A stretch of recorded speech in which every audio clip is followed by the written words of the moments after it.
31 डिसेंबर म्हणजे पार्टी, रस्सा मंडळ, दारू आणि जल्लोष हे आता समीकरणच बनलंय. या सगळ्या गोष्टींना फाटा देत शिवाजी पेठेतल्या मरगाई गल्ली मंडळानं अनोख्या पद्धतीनं 31 डिसेंबर साजरा केलाय. सरत्या वर्षाला निरोप आणि नववर्षाचं स्वागत काहीतरी विधायक सामाजिक उपक्रम राबवून त्यांनी समाजाला चांगला संदेश दिलाय.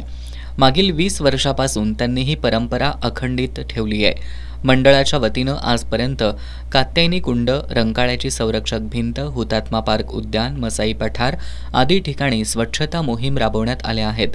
तर यंदा मंडळाच्या वतीनं रंकाळा पदपथ उद्यान ते पतौडी खाण परिसरामध्ये स्वच्छता मोहीम राबवण्यात आली.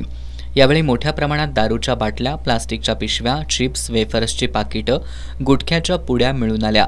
हा सर्व कचरा गोळा करून मंडळानं त्याची विल्हेवाट लावली. या मोहिमेत मंडळाचे सेक्रेटरी सूरज साळोखे, सहसचिव अभिजित चौगले, उमेश मोरे, सुजित राऊत, ऋषिराज जाधव, विश्वजित कदम, सिद्धार्थ जाधव, अजय काटाळे, पियुष मोरे, योगेश जाधव, श्रवण माने यांच्यासह मंडळाचे पदाधिकारी आणि सदस्य मोठ्या संख्येनं सहभागी झाले होते.